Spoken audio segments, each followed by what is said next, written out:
Commentaire de saint Thomas d'Aquin sur l'Évangile de Jean, chapitre 12, suite. Le Christ, glorifié par la foule, se portant à sa rencontre. Ici nous est montrée la dévotion de la foule qui s'avance à la rencontre du Christ. D'abord le mouvement de la foule, puis la jalousie des pharisiens. L'évangéliste montre premièrement le mouvement de la foule, puis l'arrivée du Seigneur, et enfin la cause de ce mouvement. Versets 12 et 13.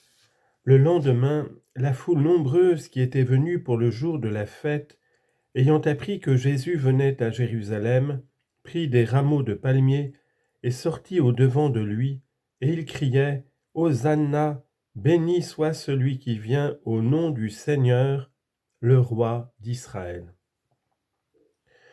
Ce mouvement est décrit sous 4 aspects.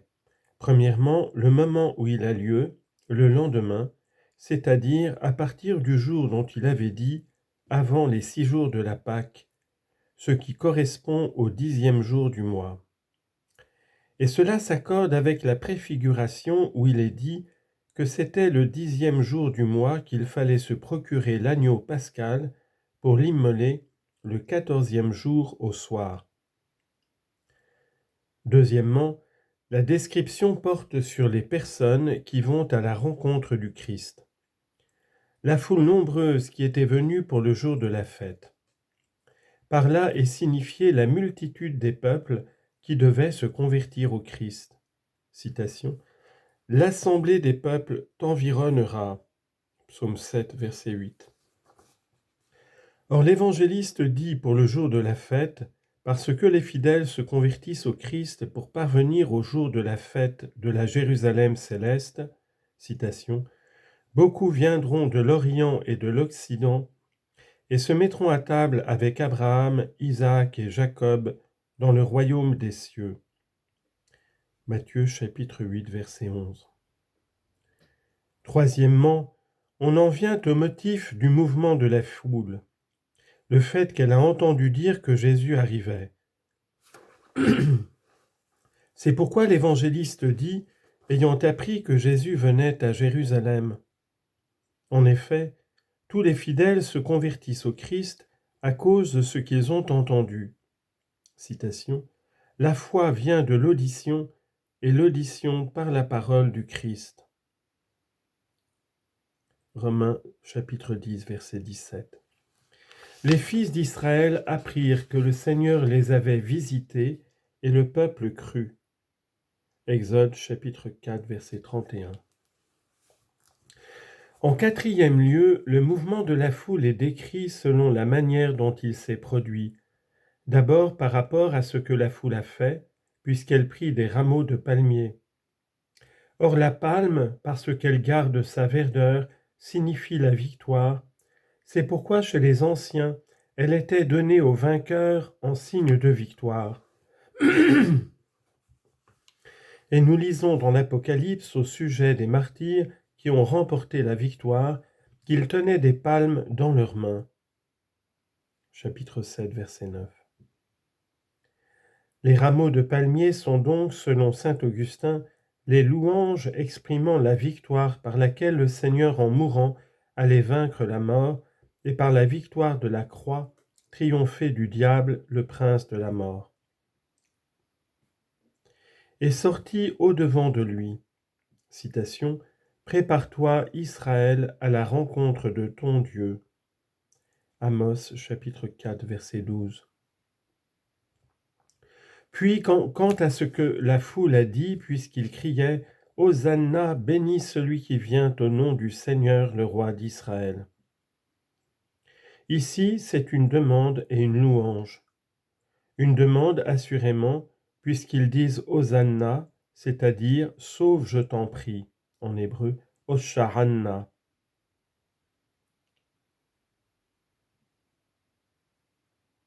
Hoshar signifie « sauve » et « Anna » signifie « je t'en prie ». Et selon saint Augustin, ce n'est pas un verbe, mais l'interjection de celui qui supplie. Or, c'est d'une manière droite qu'il demande à Dieu le salut, puisque, comme il est dit en Isaïe, Dieu lui-même viendra et nous sauvera.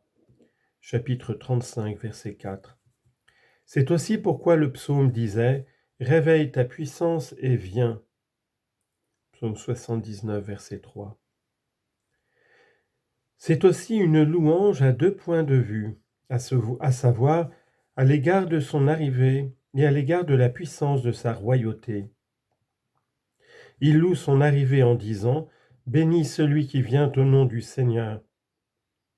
Ici, il faut savoir que bénir, c'est dire du bien. C'est différemment que Dieu nous bénit et que nous bénissons Dieu.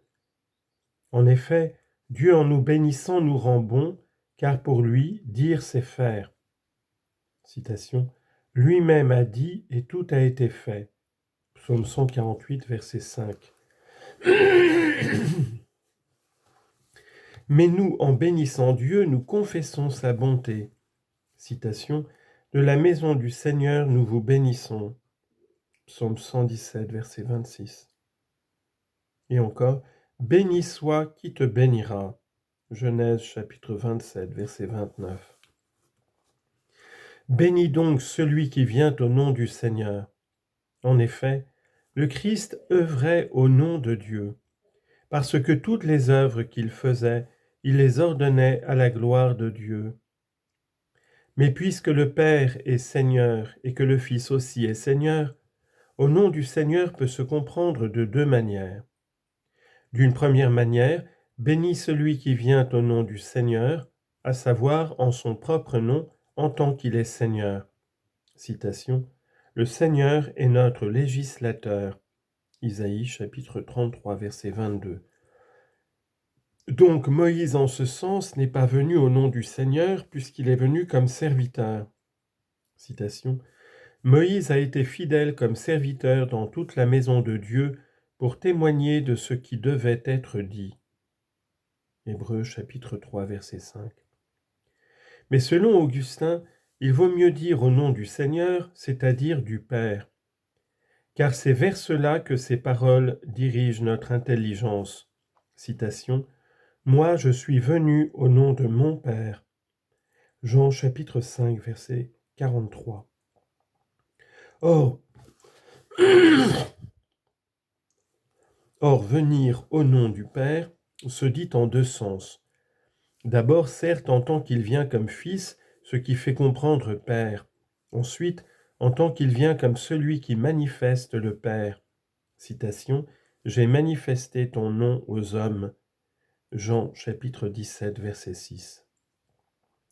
D'autre part, ils louent la puissance de sa royauté lorsqu'ils disent « le roi d'Israël ».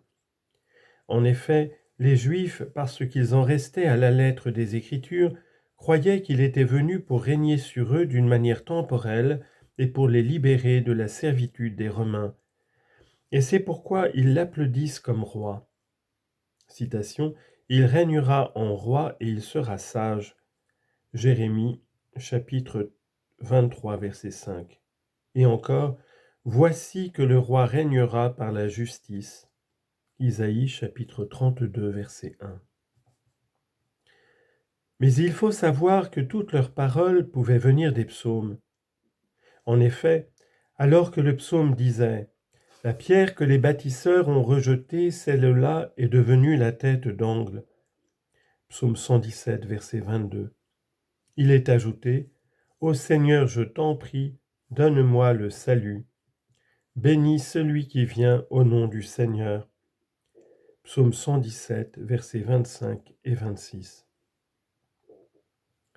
Ici, saint Jérôme, selon la vérité de l'hébreu, a transcrit « Hosanna », bénis celui qui vient au nom du Seigneur. Cependant, ce qu'ils ajoutent ensuite, le roi d'Israël, ne se trouve pas dans le psaume où il est dit « Le Seigneur est Dieu et il nous a illuminés ». Psaume 117, verset 27. En cela, à cause de leur aveuglement, ils diminuent leur louange, puisque le psaume le loue comme Dieu et eux comme un roi temporel.